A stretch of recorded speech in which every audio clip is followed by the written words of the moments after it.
اللہ کے نبی صلی اللہ علیہ وسلم نے فرمایا، لوگوں تین چیزیں ایسی ہیں جو میری امت کے اندر قیامت تک رہیں گی۔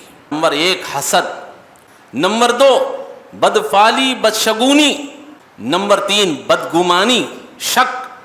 اللہ کے رسول نے علاج بتایا، فرمایا اگر تمہارے اندر حسد پیدا ہو جائے، کسی کے لیے دشمنی پیدا ہو جائے، کثرت سے استغفر اللہ پڑھا۔ اللہ کے رسول نے کہا اگر تمہارے اندر بدفعلی پیدا ہو جائے، فوراً اس کام کو کر گزرو۔ اللہ کے رسول نے فرمایا شک کا، بدگمانی کا علاج ایک ہی ہے کہ تم اس بدگمانی پر جمے نہ رہو، دماغ سے نکال۔ اللہ کے نبی صلی اللہ علیہ وسلم اس حدیث کے اندر ایاکم والظن، لوگوں تم بدگمانی سے بچو، فإن الظن اکثر اکذب الحدیث، اس لیے کہ بدگمانی سب سے بڑا جھوٹ ہے۔ آدمی جب بدگمانی میں آ جاتا ہے تو پتہ نہیں کیا کیا سوچنے لگتا ہے۔ فرمایا یہ سب سے بڑا جھوٹ ہے، اس سے بچنے کی کوشش کریں۔ یہ بدگمانی اتنا خطرناک گناہ ہے، اتنا خطرناک فتنہ ہے کہ جس کی وجہ سے بڑے بڑے رشتے ٹوٹ جاتے ہیں۔ اور میں ایک سروے کے رپورٹ کے مطابق آپ کو بتانا چاہتا ہوں، ہندوستان کے ایک سروے کے رپورٹ کے مطابق ہندوستان کے اندر جو طلاقیں ہو رہی ہیں، میاں بیوی کے درمیان میں جو طلاقیں ہو رہی ہیں، جو رشتے ٹوٹ رہے ہیں، اس میں 40% رشتے صرف اسی وجہ سے ٹوٹ رہے ہیں کہ میاں بیوی دونوں بدگمانی کا شکار ہیں۔ الحمدللہ نحمده ونستعینه ونستغفر ونعوذ باللہ من شرور انفسنا ومن سیئات اعمالنا، من يهده الله فلا مضل له ومن يضلل فلا هادي له، واشهد ان لا اله الا الله وحده لا شريك له، واشهد ان محمدا عبده ورسوله ارسله بالحق بشيرا ونذيرا، اما بعد فان خير الحديث كتاب الله، وخير الهدي هدي محمد صلى الله عليه وسلم، وشر الامور محدثاتها وكل محدثة بدعة وكل بدعة ضلالة وكل ضلالة في النار، فأعوذ بالله السميع العليم من الشيطان الرجيم، بسم الله الرحمن الرحيم، خاف والقرآن المجيد بل عجبوا أن جاءهم منذر منهم فقال الكافرون هذا شيء عجيب أئذا متنا وكنا ترابا ذلك رجع بعيد قد علمنا ما تنقص الأرض منهم وعندنا كتاب حفيظ بل كذبوا بالحق لما جاءهم فهم في أمر مريج أفلم ينظروا إلى السماء فوقهم كيف بنيناها وزيناها وما لها من فروج والأرض مددناها وألقينا فيها رواسي وأنبتنا فيها من كل زوج بهيج تبصرة وذكرى لكل عبد منيب ونزلنا من السماء ماء مباركا فأنبتنا به جنات وحب الحصيد والنخل باسقات لها طلع نضيد رزقا للعباد وأحيينا به بلدة ميتا كذلك الخروج۔ قال الله تبارك وتعالى في موضع آخر بسم الله الرحمن الرحيم يا أيها الذين آمنوا اجتنبوا كثيرا من الظن إن بعض الظن إثم ولا تجسسوا ولا يغتب بعضكم بعضا، قال رسول الله صلى الله عليه وسلم إياكم والظن فإن الظن أكذب الحديث۔ تمام قسم کی تعریفیں، حمد و ثنا، کبریائی اور بڑائی اسی اللہ وحدہ لا شریک کے لیے لائق اور زیبا ہے، جو تمام جہانوں کا مربی و پالنہار ہے۔ درود و سلام نازل ہوں تمام انبیاء علیہ الصلاۃ والسلام پر، خصوصاً میرے اور آپ کے نبی تاجدار مدینہ حضرت جناب محمد الرسول اللہ صلی اللہ علیہ وسلم پر۔ پچھلے جمعہ کے خطبے میں آپ کے سامنے بتایا گیا تھا کہ ہمیں اور آپ کو اچھا حسن ظن رکھنا چاہیے، اچھا گمان رکھنا چاہیے، اور حدیث پیش کی گئی کہ اچھا گمان رکھنا بہترین عبادت ہے۔ تو آج کا یہ خطبہ جس میں اللہ کے نبی صلی اللہ علیہ وسلم کی ایک حدیث میں نے آپ کے سامنے پڑھی ہے، جس میں انشاءاللہ العزیز بدگمانی کے سلسلے میں بات بیان کی گئی ہے، انشاءاللہ اسی عنوان پر میرا خطبہ رہے گا۔ اللہ تعالیٰ مجھے اور آپ کو کہنے سننے سے زیادہ عمل کرنے کی توفیق عطا فرمائے، آمین۔ قرآن مجید کی ایک آیت کریمہ آپ کے سامنے پڑھی گئی۔ اللہ تبارک و تعالیٰ فرماتا ہے، یا ایھا الذین آمنوا، اے ایمان والو، اجتنبوا کثیرا من الظن، تم بہت زیادہ بدگمانیاں کرنے سے بچو، یعنی بہت زیادہ شک کرنے سے بچو۔ ان بعض الظن اسم، اس لیے کہ بعض بدگمانیاں گناہ ہیں۔ یہ نہیں کہا گیا کہ سب بدگمانیاں گناہ ہیں، بلکہ بعض بدگمانیاں، بعض شک گناہ ہیں۔ پہلے تو ہمیں ایک مومن دوسرے مومن کے سلسلے میں اچھا گمان رکھنا چاہیے۔ پچھلے خطبے میں وہی بتایا گیا، خصوصاً اللہ کے سلسلے میں ہمارا اچھا گمان ہو، اور مومن ایک دوسرے مومن کے سلسلے میں بھی اچھا گمان رکھے، اچھا عقیدہ رکھے۔ یہ الگ چیز ہے کہ شیطان انسان کے پیچھے لگا ہوا ہے، انسان کے دل میں، دماغ میں بدگمانیاں پیدا کرتا ہے، شکوک و شبہات پیدا کرتا ہے۔ وہ ایک حد تک جائز ہیں، لیکن بعض اس قسم کی بدگمانیاں انسان اپنے دل و دماغ میں پیدا کر کے گھومتے ہیں، اتنی زیادہ شک ان کے دماغ میں بھرا ہوا ہوتا ہے۔ اللہ نے ایسے لوگوں کے بارے میں یہاں فرمایا کہ یہ بدگمانیاں تمہارے لیے گناہ ہیں، اور اگر اس سے تم نہیں بچو گے تو پھر تمہاری دنیا بھی خراب ہوگی اور آخرت بھی خراب۔ دنیا کے خراب ہونے کے سلسلے میں کئی نظارے ہم دیکھ رہے ہیں، اور آخرت میں بھی ان کا انجام بڑا خطرناک ہو۔ اس لیے اللہ تعالی ہم سب کو ایک دوسرے پر شک کرنے سے، ایک دوسرے پر بدگمانی کرنے سے بچنے کی اللہ تعالیٰ توفیق عطا فرمائے، آمین۔ اس لیے کہ اللہ کے نبی صلی اللہ علیہ وسلم کی جو حدیث میں نے آج آپ کے سامنے پڑھی، اللہ کے رسول فرماتے ہیں، ایاکم والظن، لوگوں بدگمانی سے بچو، شک کرنے سے بچو۔ کیوں؟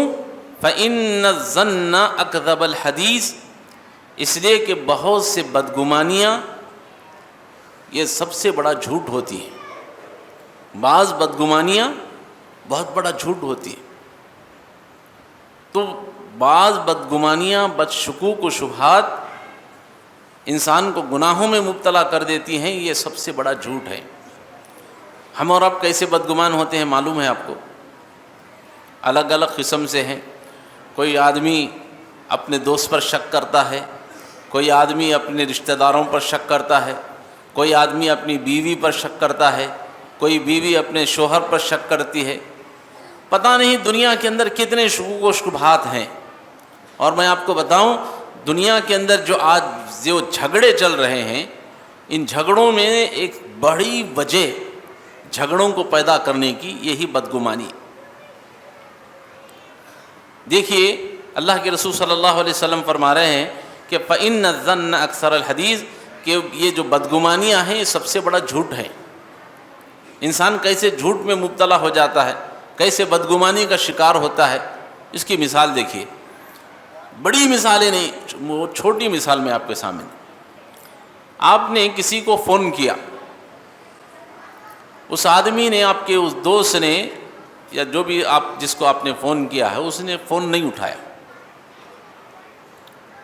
آپ کا ہمارا گمان کیا ہونا چاہیے؟ ارے ہو سکتا ہے کوئی مصروف ہوگا، ایک سے دو بار آپ نے کیا، سامنے والا فون نہیں اٹھا۔ لیکن ہماری بدگمانی، میرا فون کیوں نہیں اٹھایا ہو، کہاں ہے، کدھر ہے، کس وجہ سے فون نہیں اٹھایا؟ میں جب بھی فون کرتا ہوں تو میرا فون اٹھاتا نہیں ہے۔ قسم قسم کی بدگمانیاں، شکوک و شبہات ہم اور آپ اس فون کے سلسلے میں کرتے۔ ہو سکتا ہے فون آپ نے کسی کو، دوست کو کیا ہو، کسی رشتہ دار کو کیا ہو، کبھی بیوی کو کیا، کسی کو بھی کیا۔ میں ہر چیز میں مثالیں بیان نہیں کرنا چاہتا، ہم اشارے سمجھ سکتے۔ سامنے والے نے فون نہیں اٹھایا، بددماغی، بدگمانی، ہو سکتا ہے کہ وہ آدمی جس کو آپ نے فون کیا ہے، ہو سکتا ہے کہ وہ آدمی بیمار ہو، اس نے سائلنٹ میں فون رکھا ہو۔ جس آدمی کو آپ نے فون کیا ہے، جس کے بارے میں آپ بدگمانی کر رہے ہیں، ہو سکتا ہے کہ وہ آدمی ٹوائلٹ میں بیٹھا ہو۔ جس آدمی کو آپ نے فون کیا ہے، ہو سکتا ہے کہ وہ آدمی بائک چلا رہا ہو۔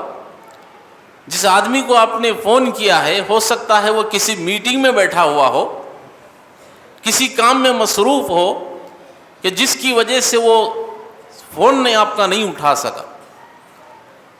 تو یہ اسباب ہو سکتے ہیں، بجائے یہ تمام چیزیں سوچنے کے فوراً شک کے اندر مبتلا ہو۔ اسی لیے اللہ کے رسول صلی اللہ علیہ وسلم نے فرمایا یہ جو بدگمانی ہے سب سے بڑا جھوٹ ہے، انسان کو جھوٹ کی طرف لے جاتی ہے، اور پھر انسان سوچنے لگتا ہے اور پتہ نہیں انسان کہاں تک پہنچ جاتا ہے۔ اس لیے کہا گیا ان بعض الظن، بدگمانیوں سے بچو، اس لیے کہ بعض بدگمانیاں تمہیں گناہوں کے اندر مبتلا کر دیتی۔ اور ایک مثال میں آپ کے سامنے دیتا ہوں۔ آپ نے کسی کو سلام کیا، سامنے والے کو، اس نے سلام کا جواب نہیں دیا۔ ہو سکتا ہے کہ وہ آدمی کسی پریشانی میں مبتلا ہو سکتا ہے کہ وہ آدمی آپ کا سلام نہیں سنا ہو۔ اب آپ فوراً بدگمان ہو گئے، ارے میں اس کو سلام کیا، سلام کا جواب تک نہیں دیا، سلام کا جواب تک نہیں دیا مجھے۔ اب بدگمانی شروع، شک شروع۔ ارے ہو سکتا ہے کہ وہ آدمی نے آپ کا سلام نہ سنا ہو سکتا ہے کہ وہ آدمی جو ہے پریشان ہو، کسی اور ٹینشن میں جا رہا ہو، الگ قسم کی اپنی پرابلمز میں ہو۔ اس کے بجائے آپ غلط انداز میں سوچیں۔ ایک مرتبہ ایسا ہوا، رسول اللہ صلی اللہ علیہ وسلم کا انتقال ہو گیا، 2-3 ہی دن ہی گزرے تھے۔ حضرت عثمان، پورے صحابہ غم میں مبتلا تھے۔ حضرت عثمان رضی اللہ تعالیٰ عنہ ایک مرتبہ غم میں بیٹھے ہوئے ہیں، حضرت عمر رضی اللہ تعالیٰ عنہ سے بازو سے گزرے اور حضرت عثمان کو سلام کیا۔ حضرت عثمان رضی اللہ تعالیٰ عنہ نے توجہ نہیں دی۔ حضرت عمر سامنے چلے گئے اور جا کر کے ابو بکر رضی اللہ تعالیٰ عنہ جو امیر المومنین تھے ان کے سامنے شکایت کی۔ کہا کہ امیر المومنین ابو بکر، میں نے عثمان کو سلام کیا، سلام کا جواب تک نہیں دیا عثمان نے۔ تو حضرت ابو بکر رضی اللہ تعالیٰ عنہ حضرت عمر کو لے کر سیدھے عثمان رضی اللہ تعالیٰ عنہ کے پاس آئے۔ فرمایا عثمان، عمر نے تم کو سلام کیا، کیا بات ہے تم نے سلام کا جواب نہیں دیا؟ تو حضرت عثمان رضی اللہ تعالیٰ عنہ کہتے امیر المومنین میں نے ان کے سلام کو سنا نہیں۔ دیکھیے حضرت عمر رضی اللہ تعالیٰ عنہ بدگمانی میں آ گئے۔ حضرت عثمان کہتے ہیں اے امیر المومنین میں نے سلام کو سنا نہیں۔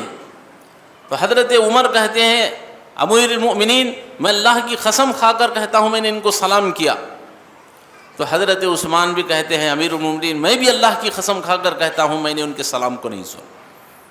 دیکھا آپ نے، انہوں نے سلام کیا، انہوں نے سلام کو نہیں سنا، کیونکہ رسول اللہ صلی اللہ علیہ وسلم کا انتقال ہوا تھا، 2-3 دن نہیں ہوئے تھے۔ حضرت عثمان رضی اللہ تعالیٰ عنہ غم کے اندر مبتلا تھے، توجہ نہیں دے سکے۔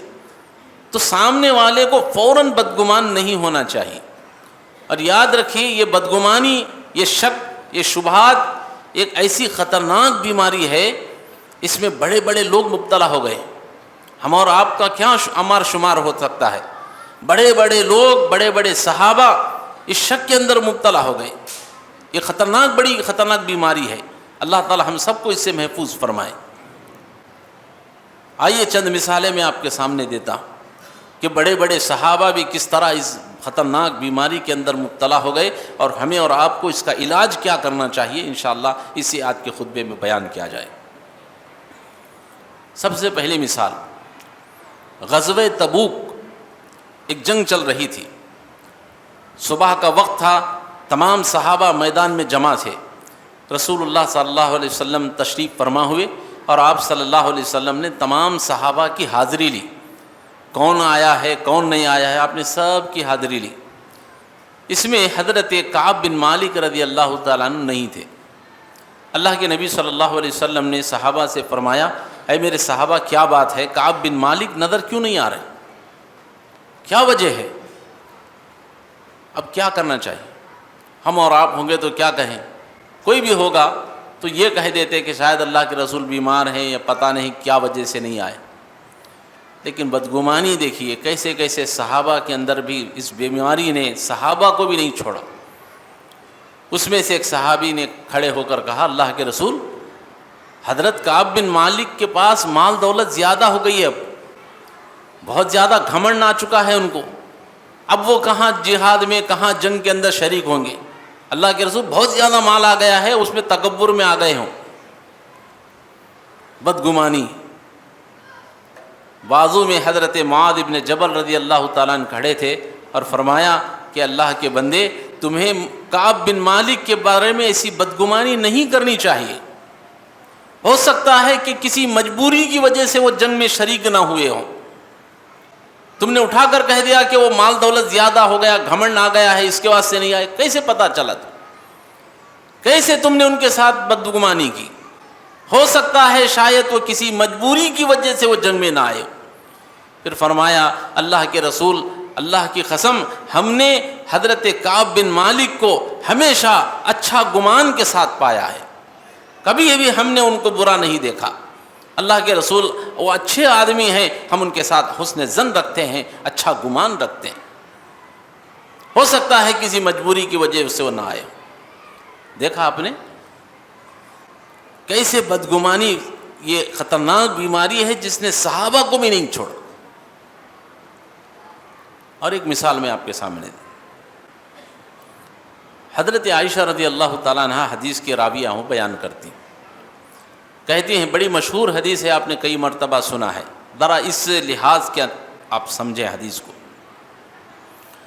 کہتی ہیں رسول اللہ صلی اللہ علیہ وسلم ایک مرتبہ رات میں میرے ساتھ گھر میں بستر پر سوئے ہوئے تھے، رات کا کچھ حصہ گزرا تو رسول اللہ صلی اللہ علیہ وسلم اٹھے اور آپ صلی اللہ علیہ وسلم خاموشی کے ساتھ گھر سے باہر نکل کر چلے گئے۔ عائشہ رضی اللہ تعالیٰ عنہ کہتی ہیں کہ میں بھی رسول اللہ صلی اللہ علیہ وسلم جب اٹھے، آپ گھر سے باہر نکل رہے تھے تو میری نیند بیدار ہو گئی، میں بھی رسول اللہ صلی اللہ علیہ وسلم کے ساتھ پیچھا کرنے لگی، یہاں تک کہ رسول اللہ صلی اللہ علیہ وسلم چلتے چلتے جنت البقیع جو قبرستان ہے، اسے جنت البقیع نہیں کہا جاتا لیکن ہماری عام زبان میں ایسے کہا جاتا ہے، بقیع غرقد کہا جاتا ہے اس قبرستان کو، لیکن سمجھنے کے لیے لوگ جنت البقیع کے نام سے وہ مشہور ہے۔ تو رسول اللہ صلی اللہ علیہ وسلم جنت البقیع قبرستان میں چلے گئے اور جا کر دعا کرنے لگے۔ حضرت عائشہ رضی اللہ تعالیٰ عنہ بیان کرتی ہیں کہ میں بھی گئی اور جا کر کے میں نے رسول اللہ صلی اللہ علیہ وسلم کو دیکھا کہ آپ قبرستان میں کھڑے ہو کر دعا کر رہے ہیں، میں نے دور سے دیکھا، اور جب رسول اللہ صلی اللہ علیہ وسلم دعا سے فارغ ہو گئے، آپ گھر کی طرف آ رہے تھے تو میں فوراً وہاں سے نکل کر آئی اور آ کر میں بستر پر سو گئی۔ اتنے میں رسول اللہ صلی اللہ علیہ وسلم بھی تشریف لے آئے، دیکھا کہ حضرت عائشہ رضی اللہ تعالیٰ عنہ کی سانس پھول رہی ہے، چونکہ اب جلدی جلدی دوڑ کر کے آئی، تو اللہ کے نبی صلی اللہ علیہ وسلم نے فرمایا، عائشہ کیا بات ہے، تمہاری سانس کیوں پھول رہی ہے؟ تو حضرت عائشہ نے فرمایا، اللہ کے رسول کوئی یہ بات نہیں، ایسے ہی۔ فرمایا، عائشہ سچ سچ کہو ورنہ آسمان والا وحی کے ذریعے سے مجھے بتا دے گا، سچ سچ کہو تمہاری یہ سانس کیوں پھول رہی ہے؟ حضرت عائشہ رضی اللہ تعالیٰ عنہ نے فرمایا، اللہ کے رسول جب آپ گھر سے باہر نکلے تو میں بھی آپ کا پیچھا کرتے ہوئے قبرستان تک آ گئی۔ جانتے ہو اللہ کے رسول نے کیا فرمایا؟ فرمایا، عائشہ تم نے میرے ساتھ بدگمانی کی۔ اللہ اکبر۔ میں یہ بتانا چاہتا ہوں، یہ بدگمانی، یہ شک، یہ اتنی خطرناک بیماری ہے، اس نے بڑے بڑے صحابہ کو نہیں چھوڑا۔ اللہ کے رسول نے فرمایا، عائشہ تم نے میرے ساتھ بدگمانی کی اور یہ سمجھا کہ شاید اللہ کے رسول تمہارے ساتھ آج رات میں خیانت کریں گے، یہاں نہیں سو کر کے ہو سکتا ہے کہیں دوسری بیوی کے پاس جا کر سو جائے، تم نے میرے ساتھ بدگمانی کی۔ حضرت عائشہ رضی اللہ تعالیٰ عنہ سنبھل گئی، شرمندہ ہو گئی۔ اللہ کے نبی نے فرمایا، عائشہ ابھی کچھ دیر پہلے جبرائیل میرے پاس آئے تھے اور فرمایا، اللہ کے رسول اللہ نے آپ کو حکم دیا ہے کہ آپ جنت البقیع جائیں اور قبرستان والوں کے لیے، آپ مومنوں کے لیے دعا فرمائیں مغفرت کی۔ تو اے عائشہ میں اللہ کے اس حکم کو سن کر جنت البقیع گیا اور وہاں کے قبرستان والوں کے میں نے دعا کی۔ تو بتانا مقصود یہ ہے، دیکھا حضرت عائشہ رضی اللہ تعالیٰ عنہا بھی اللہ کے رسول کے بارے میں شک میں مبتلا ہو، بدگمانی کے اندر مبتلا ہو۔ اسی لیے اللہ کے رسول نے فرمایا ما ظننت اظننت یا عائشہ، عائشہ کیا تم نے میرے ساتھ بدگمانی کی؟ اس لیے ہمیں اور آپ کو بھی اس شک سے بچنے کی کوشش کرنی چاہیے۔ اللہ کے نبی صلی اللہ علیہ وسلم اس حدیث کے اندر ایاکم والظن، لوگوں تم بدگمانی سے بچو، فإن الظن اکثر اکذب الحدیث، اس لیے کہ بدگمانی سب سے بڑا جھوٹ ہے۔ آدمی جب بدگمانی میں آ جاتا ہے تو پتہ نہیں کیا کیا سوچنے لگتا ہے۔ فرمایا یہ سب سے بڑا جھوٹ ہے، اس سے بچنے کی کوشش کریں۔ اور ایک مثال میں دے کر کے آپ کو آگے بڑھتا ہوں۔ بڑی مشہور حدیث ہے یہی حضرت عائشہ رضی اللہ تعالی عنہا کی۔ حضرت عائشہ رضی اللہ تعالی عنہا اللہ کے نبی صلی اللہ علیہ وسلم کے ساتھ ایک سفر کے اندر تھی جسے غزوہ بنو المستلق کہا جاتا ہے۔ آپ کہیں بھی سفر میں جانا ہوتا تو خورا ڈالتے تھے۔ حضرت عائشہ رضی اللہ تعالیٰ عنہ کا خورا نکل آیا، آپ کی باری نکل آئی۔ رسول اللہ صلی اللہ علیہ وسلم جنگ میں گئے، جنگ سے واپس ہو رہے تھے آپ مدینہ کے لیے۔ مدینہ کے بالکل قریب ایک مقام پر پڑاؤ ہوا، رات میں کچھ دیر کے لیے ٹھہر گیا قافلہ تاکہ لوگ ضروریات سے فارغ ہو جائیں۔ حضرت عائشہ رضی اللہ تعالیٰ عنہ وہ بھی قضائے حاجت کے لیے کہیں دور چلی گئی۔ اتفاق یہ ہوا کہ حضرت عائشہ رضی اللہ تعالیٰ عنہ کا ہار، سونے کا ہار گم ہو گیا۔ حضرت عائشہ رضی اللہ تعالیٰ عنہ ڈھونڈنے میں لگ گئی، یہاں تک کہ اتنی تاخیر ہوئی، جب آپ وہاں پہنچی تو دیکھا کہ قافلہ جا چکا تھا، قافلہ جا چکا تھا۔ حضرت عائشہ رضی اللہ تعالیٰ عنہ بہت دبلی پتلی تھی، اب جو ہودج تھا جسے پالکی کہا جاتا ہے اس میں وہ بیٹھتی تھی۔ اٹھانے والے سمجھ رہے تھے شاید ام المومنین حضرت عائشہ رضی اللہ تعالیٰ عنہ آ کر بیٹھ گئی ہیں، اس لیے اٹھا کر کے لے کے چلے گئے۔ قافلہ آگے بڑھ گیا۔ حضرت عائشہ رضی اللہ تعالیٰ عنہ جب واپس پہنچی تو دیکھا کہ قافلہ جا چکا ہے۔ حضرت عائشہ رضی اللہ تعالیٰ عنہ ایک درخت کے نیچے آ کر بیٹھ گئی، اس خیال کے ساتھ کہ آگے جب رسول اللہ صلی اللہ علیہ وسلم دیکھیں گے کہ میں قافلے میں نہیں ہوں، اللہ کے رسول واپس آئیں گے اور مجھے واپس لے کر کے جائیں۔ آپ ایک درخت کے نیچے بیٹھ گئی، کپڑا اوڑھ کر کے اپنے، یہاں تک کہ آپ کو نیند لگ گئی۔ اس زمانے میں ایک اصول یہ تھا کہ قافلہ اگر کوئی چلتا تھا تو اس کے پیچھے کسی ایک آدمی کو رکھ دیا جاتا، وہ آدمی قافلے نکلنے کے پیچھے آتا رہے تاکہ کوئی قافلے کی کوئی چیز چھوٹ جائے، کوئی آدمی مس ہو جائے تو وہ آنے والا آدمی وہ چیز لے کر کے آ جائے۔ تو ایسے ہی حدیث میں آتا ہے حضرت صفوان بن معطل رضی اللہ تعالیٰ عنہ، ان کی باری تھی، وہ پیچھے سے آ رہے تھے قافلے کے۔ اب جب اس مقام پر آپ آئے، کسی چیز کو قافلے والے تو بھول تو نہیں گئے، تلاش کر رہے تھے، تو ایک آپ کی نظر اس درخت کے پاس بیٹھی ہوئی عورت پر پڑی۔ چونکہ پردے کے حکم نازل ہونے سے پہلے آپ نے حضرت عائشہ رضی اللہ تعالیٰ عنہ کو دیکھ رکھا تھا، فوراً حضرت صفوان بن معطل رضی اللہ تعالیٰ عنہ نے پہچان لیا کہ ام المومنین حضرت عائشہ رضی اللہ تعالیٰ عنہ ہے، اور بے ساختہ ان کی زبان سے نکل گیا انا للہ و انا الیہ راجعون۔ اتنے میں حضرت عائشہ رضی اللہ تعالیٰ عنہ کی آنکھ بیدار ہو گئی، دیکھا حضرت صفوان بن معطل سامنے کھڑے۔ حضرت عائشہ رضی اللہ تعالیٰ عنہ کہتی ہیں اللہ کی قسم، نہ حضرت صفوان بن معطل نے مجھ سے کوئی بات کہی، نہ میں نے ان سے کوئی جملہ کہا، کوئی بات نہیں ہمارے درمیان میں، صرف انہوں نے اتنا کہا انا للہ و انا الیہ راجعون۔ انہوں نے اپنی سواری میرے سامنے بٹھا دی، میں سواری پر بیٹھ گئی، اور حضرت صفوان بن معطل رضی اللہ تعالیٰ عنہ اس سواری کی نکیل راسی پکڑ کر کے چلنے لگے، یہاں تک کہ ہم قافلے میں جا پہنچے۔ عبداللہ ابن ابی منافقوں کا سردار، اس نے دیکھا کہ دونوں الگ سے آ رہے ہیں، اب یہ بدگمانی کے اندر مبتلا ہو گیا، شک کے اندر مبتلا ہو گیا، اور فوراً اس کو ایک ہتھیار مل گیا اللہ کے رسول کو بدنام کرنے کا، عائشہ رضی اللہ تعالیٰ عنہ کو بدنام کرنے کا۔ اس نے قافلے میں بات پھیلا دی کہ نعوذ باللہ من ذالک صفوان بن معطل اور عائشہ رضی اللہ تعالیٰ عنہ یہ دونوں اکیلے واقعی میں واپس میں آخری میں آ رہے ہیں، لگتا ہے ان دونوں کا کوئی چکر ہے، نعوذ باللہ۔ بات پھیل گئی یہاں تک کہ قافلہ مدینے میں آ گیا، مدینے میں پورے لوگوں کے درمیان وہ ایڈورٹائزمنٹ کرتا رہا، پورے مدینے میں بات پک گئی۔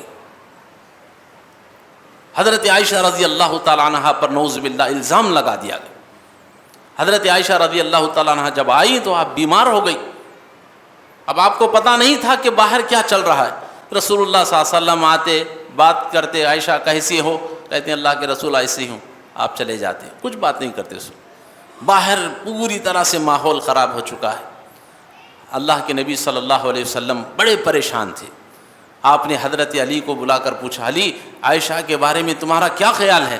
کہتے ہیں اللہ کے رسول ہم اچھا گمان رکھتے ہیں۔ حضرت اسامہ بن زید کو بلا کر پوچھا کہ تم عائشہ کے بارے میں کیا کہتے ہو؟ اللہ کے رسول ہم اچھا گمان رکھتے ہیں۔ اور آپ کی جو نوکرانی تھی حضرت بریرہ، اس سے پوچھا، کہا کہ اللہ کے رسول میں اچھا گمان رکھتے ہیں، کبھی عائشہ کو ہم نے غلط نہیں پائی۔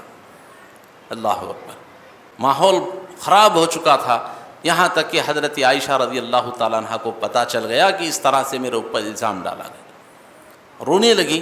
اتنے میں کچھ ہی دیر میں بڑے اختصار سے بتا رہا ہوں، رسول اللہ صلی اللہ علیہ وسلم تشریف لائے اور حضرت عائشہ رضی اللہ تعالیٰ عنہ سے فرمایا، عائشہ میں تم سے ایک بات پوچھنا چاہتا ہوں، سچ سچ کہہ دیں۔ اللہ کے رسول کیا بات؟ کہا کہ اگر تمہارا صفوان بن معطل کے ساتھ کوئی معاملہ ہے تو بتا دینا، یہ میں سب سن رہا ہوں، تم کیا کہنا چاہتی ہو اس پر؟ حضرت عائشہ رضی اللہ تعالیٰ عنہ کہتی ہیں، اس وقت میرے اوپر رنج و غم کا پہاڑ ٹوٹ پڑا۔ دنیا کا کوئی آدمی مجھ سے پوچھ لیتا، دنیا کے لوگ جو کچھ کہنا چاہتے کہہ لیتے، مجھے تکلیف نہ ہوتی، لیکن جب رسول اللہ صلی اللہ علیہ وسلم نے مجھ سے پوچھا، عائشہ تمہارے بارے میں یہ لوگ کہہ رہے ہیں کیا کہتی ہو؟ کہتی ہیں کہ میرے اوپر رنج و غم کا پہاڑ ٹوٹ پڑا اور میں نے بے ساختہ آنکھوں سے آنسو نکالتے ہوئے اللہ کے رسول سے صرف اتنا کہا، فصبر جمیل واللہ المستعان علی ما تصفون۔ اللہ کے رسول میں اپنے بارے میں کچھ کہنا نہیں چاہتی، میں وہی بات کہوں گی حضرت یوسف علیہ السلام نے کہا تھا، فصبر جمیل، میرے لیے صبر ہی بہتر ہے، اور اللہ المستعان، اور اللہ ہی سے میں مدد مانگتا ہوں، میں بھی اللہ سے مدد مانگتا ہوں، میں کچھ کہنا نہیں چاہتا۔ اللہ اکبر۔ حدیث میں آتا ہے اللہ کے نبی صلی اللہ علیہ وسلم ایک گھر سے باہر نکلے بھی نہیں تھے، اللہ رب العالمین نے حضرت عائشہ رضی اللہ تعالیٰ عنہ کی پاک دامنی کے سلسلے میں، آپ کی برات کے سلسلے میں اللہ نے سورہ نور کی 10 آیتیں نازل فرما دی۔ ان الذین جاؤوا بالافک عصبۃ منہم، اور ان آیتوں میں یہ بھی کہا گیا، لولا اذ سمعتموہ ظن المؤمنون والمؤمنات بِأَنفُسِهِمْ خَيْرًا وَقَالُوا هَذَا إِفْكٌ مُبِينٌ۔ جب یہ بات وائرل ہو رہی تھی تو بڑے بڑے صحابہ بھی بدگمانی کے اندر مبتلا ہو گئے۔ حضرت حسان بن ثابت رضی اللہ عنہ، اتنے بڑے صحابی، اور حضرت حمنہ بنت جہش رضی اللہ تعالیٰ عنہ، اور بھی کئی بڑے بڑے صحابہ ہیں، وہ سب کے سب حضرت عائشہ رضی اللہ تعالیٰ عنہ پر بدگمانی کرنے لگے۔ اللہ نے فرمایا، لولا اذ سمعتموہ ظن المؤمنون والمؤمنات، جب اس بات کو سنا مومن مردوں اور مومن عورتوں نے تو انہیں بدگمانی نہیں کرنا چاہیے تھا، بلکہ عائشہ کے بارے میں اچھا گمان رکھنا چاہیے تھا، اور یہ کہنا چاہیے تھا، وَقَالَوْا هَذَا إِفْكٌ مُبِينٌ، یہ تو حضرت عائشہ پر کھلا بہتان ہے، یہ الزام ہے، اے مومنہ تم نے ایسا کیوں نہیں کہا؟ تم نے ان کے اوپر بدگمانی کی، اب تمہاری سزا جانتے ہو کیا ہے؟ اللہ اکبر۔ اللہ نے کہا اپنے نبی سے، جس نے بدگمانی کی ہے اللہ کے رسول اس کو بلائیں اور اس کے اوپر 80 کوڑے ہاتھ پر لگائیں، اس کے جسم پر 80 کوڑے لگائے جائیں۔ جس نے بدگمانی کی، بدگمانی اتنا خطرناک گناہ ہے، اسی لیے اللہ کے رسول صلی اللہ علیہ وسلم نے فرمایا بدگمانیوں سے بچو، اس لیے کہ بدگمانی سب سے بڑا جھوٹ ہے۔ تو جن مومنوں نے غلط سوچ رکھی، اللہ کے رسول نے ان کو بلا کر کوڑے مارے۔ عبداللہ ابن ابی جو منافقوں کا سردار تھا، اللہ کے رسول نے اسے اس کو چھوڑ دیا۔ ایک مصلحت تھی، اگر اس کو مارا جاتا تو بہت بڑا فتنہ برپا ہونے والا تھا۔ اللہ کے رسول نے کہا اس کو چھوڑ دو۔ بہرحال بتانا مقصود یہ ہے کہ یہ بدگمانی بڑی خطرناک چیز ہے۔ اللہ کے رسول صلی اللہ علیہ وسلم نے اس حدیث میں ہمیں بدگمانی سے، شک کرنے سے بچنے کا حکم دیا گیا۔ اور میں آپ کو بتا دوں یہ بدگمانی اتنا خطرناک گناہ ہے، اتنا خطرناک فتنہ ہے کہ جس کی وجہ سے بڑے بڑے رشتے ٹوٹ جاتے ہیں۔ اور میں ایک سروے کے رپورٹ کے مطابق آپ کو بتانا چاہتا ہوں، ہندوستان کے ایک سروے کے رپورٹ کے مطابق ہندوستان کے اندر جو طلاقیں ہو رہی ہیں، میاں بیوی کے درمیان میں جو طلاقیں ہو رہی ہیں، جو رشتے ٹوٹ رہے ہیں، اس میں 40% رشتے صرف اسی وجہ سے ٹوٹ رہے ہیں کہ میاں بیوی دونوں بدگمانی کا شکار ہیں، اسی شک کی بنیاد پر۔ ایک سروے کی رپورٹ کے مطابق میں آپ کو بتا رہا ہوں 40% طلاقیں اسی بدگمانی کی وجہ سے ہو۔ شوہر نے بیوی پر شک کیا، بیوی نے شوہر پر شک کیا، نتیجہ طلاق تک پہنچ۔ اس لیے ہمیں اور آپ کو چاہیے کہ بدگمانی سے بچنے کی کوشش کریں۔ اس کا علاج کیا ہے؟ اللہ کے نبی صلی اللہ علیہ وسلم نے ایک حدیث میں بیان کیا ہے، وہ بتا کر کے اپنی بات کو ختم کر دیتا ہوں۔ اللہ کے نبی صلی اللہ علیہ وسلم نے فرمایا، لوگوں 3 چیزیں ایسی ہیں جو میری امت کے اندر قیامت تک رہیں گی۔ 3 چیزیں میری امت کے اندر قیامت تک رہیں گی۔ پوچھا گیا اللہ کے رسول وہ 3 چیزیں کون سی ہیں؟ فرمایا نمبر 1 حسد، وہ قیامت تک رہے گا۔ نمبر 2 بدفعلی، بدشگونی، یہ قیامت تک رہے گی۔ نمبر 3 بدگمانی، شک، یہ قیامت تک رہے گا۔ صحابہ نے پوچھا اللہ کے رسول اس کا علاج کیا ہے؟ اللہ کے رسول نے علاج بتایا، فرمایا اگر تمہارے اندر حسد پیدا ہو جائے، کسی کے لیے دشمنی پیدا ہو جائے، کسی کو دیکھ کر جلنے لگو، تو استغفار کرو، استغفار کثرت سے استغفر اللہ پڑھا۔ نمبر 2 جب تمہارے اندر بدشگونی پیدا ہو جائے، بدفعلی پیدا ہو جائے۔ بدشگونی، بدفعلی کیا ہے؟ راستہ سے گزر رہے تھے، بلی نے راستہ کاٹ گیا، ارے بدشگونی آ گئی، بدفعلی آ گئی، یہ کام کرنا کی نہیں کی۔ اللہ کے رسول نے کہا اگر تمہارے اندر بدفعلی پیدا ہو جائے فوراً اس کام کو کر گزرو، یہی اس کا علاج ہے۔ اور فرمایا بدگمانی، اللہ کے رسول بدگمانی کا علاج کیا ہے؟ یہ شک کا علاج کیا ہے؟ یاد رکھیے دنیا میں شک کا کوئی علاج نہیں، دنیا کے اندر شک کا کوئی علاج نہیں۔ اللہ کے رسول نے فرمایا شک کا، بدگمانی کا علاج ایک ہی ہے کہ تم اس بدگمانی پر جمے نہ رہو، شک کو پکڑ کر کے بیٹھے نہ رہو۔ جب تمہارے اندر شک پیدا ہو جائے تو فوراً اسے چھوڑو، دماغ سے نکال دو۔ فوراً شیطان شک پیدا کرنے کی کوشش، جو بھی نتیجہ ہو آپ شک چھوڑو۔ مثال کے طور پر آپ نے کسی کو دعوت دی، کسی شخص کو آپ نے دعوت دی، دوست کو، آپ کے کسی اور کو بھی، وہ آدمی دعوت میں نہیں آ سکا۔ 2 دن کے بعد وہ آپ سے ملاقات ہوئی، پوچھا کہ بھائی کیا میں دعوت دیا تھا ہی نہیں، آپ دعوت میں نظر نہیں آئے؟ تو اب اس نے کہا نہیں بھائی میں بیمار تھا یا کوئی کام تھا۔ اب آپ نے سنا، کہا ٹھیک ہے بھائی، بات ختم ہو گئی۔ اب اس نے کہا کہ نہیں بھائی میں بیمار تھا، مجھے فلاں وجہ سے نہیں آ سکا۔ اب بدگمانی، نہیں ہونا بول کو نہیں آیا، اس وجہ سے نہیں آیا رہوں گا، اس وجہ سے نہیں آیا رہیں گا، اس وجہ سے نہیں آیا ہوں گا۔ بدگمانی، شک ہے کہ نہیں ہے؟ ارے بھائی اس نے عذر پیش کر دیا، آپ نے سن کر کے ٹھیک ہے بھی کوئی بات نہیں، ہو سکتا ہے کہ وہ بیمار ہوا ہو سکتا ہے کوئی ارجنٹ کام ہوا ہو جس کی وجہ سے نہیں آیا ہو، اب شک نکال دے دماغ سے۔ لیکن یہ کہنا کہ نہیں وہ جھوٹ بول رہا ہے، اس کی بات میں سچائی نہیں ہے، اب اس کے پیچھے جاسوسی کرنا کہ نہیں کہ کیوں وجہ سے نہیں آیا، کس وجہ سے نہیں آیا، اس کے پیچھے معلوم کرنے کی کوشش کرنا، اتوار کے دن کہاں تھا، گھر میں تھا نہ گھر کے باہر تھا، باہر تھا تو کہاں تھا، ضرورت کیا ہے؟ آپ کو شک نکالنا ہے دماغ سے، آپ سنیں اور اس نے عذر پیش کر دیا، آپ فوراً دماغ سے نکال دیں، اسی کا علاج۔ اللہ رب العالمین سے دعا ہے اللہ تعالی ہم سب کو کہنے سننے سے زیادہ شکوک و شبہات سے، بدگمانی سے، ایک دوسرے پر شک کرنے سے بچنے کی اللہ تعالی توفیق عطا فرمائے۔ اس کی وجہ سے یاد رکھیے، میں صرف ایک مثال میں نے دی ہے کہ میاں بیوی کے درمیان میں جھگڑے ہوتے ہیں، رشتے ختم ہو جاتے ہیں، صرف معاملہ یہاں تک نہیں ہے۔ یہ بدگمانی ایک ایسی خطرناک بیماری ہے کہ باپ بیٹے کے اندر پیدا ہو جائے تو رشتہ ختم ہو جاتا ہے، ماں بیٹے کے اندر پیدا ہو جائے تو رشتہ ختم ہو جاتا ہے، بہو اور ساس کے درمیان میں اگر یہ بدگمانی پیدا ہوتی ہے تو بہو اور ساس کے اندر جھگڑے پیدا ہو جاتے۔ آج جتنے جھگڑے ہو رہے ہیں ساس بہو کے اندر، اسی بدگمانی کی وجہ سے۔ ہوتا کیا ہے، بیٹے نے کبھی ماں کو کچھ باتیں کر دی، غصے میں آ کر کچھ بول دیا، اب ساس کیا کرتی ہے، بہو کے بارے میں سوچتی ہے، میرا بیٹا آج تک مجھے گفت نہیں بولتا تھا، آج زبان کھڑا ہو کر کے میرے سامنے بات کر رہا ہے، آنکھ میں آنکھ ڈال کر بات کر رہا ہے، جواب دے رہا ہے، لگتا ہے میری بہو نے اسے کچھ پلا دیا ہے، لگتا ہے میری بہو نے اسے کچھ میرے خلاف ورغلا دیا ہے، کچھ گھول کر پلا دیا ہے۔ اب ساس بہو کے خلاف بدگمانی کرنے لگی۔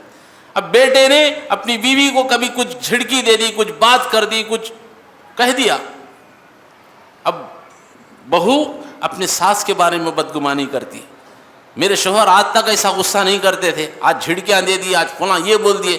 ہو سکتا ہے ماں نے کچھ بیٹے کو پٹی پڑھائی ہے، ننند نے کچھ پٹی پڑھائی ہے کہ جس کی وجہ سے آج یہ میرے اوپر بھڑک گئے، اب بدگمانی شروع۔ میں بتانا یہ چاہتا ہوں ایسے بہت سی بدگمانیاں ہیں جو رشتوں کو ختم کر دیتی ہیں۔ آج اسی بدگمانی کی وجہ سے کئی دوستیاں، رشتہ داریاں آج ختم ہوتی چلی جا رہی۔ اللہ رب العالمین سے دعا ہے اللہ تعالی ہم سب کو کہنے سننے سے زیادہ ان تمام بدگمانیوں سے بچنے کی توفیق عطا فرمائے۔ اس حدیث سے جو سبق ملتا ہے اللہ تعالی ہمیں اس سبق کو حاصل کرنے کی توفیق عطا فرمائے، آمین۔ وآخر دعوانا الحمد للہ رب العالمین۔ بارک اللہ لنا ولکم فی القرآن العظیم ونفعنا وإیاکم بالآیات والذکر الحکیم، انہ تعالی جواد کریم ملک ورؤوف علیم رب حلیم۔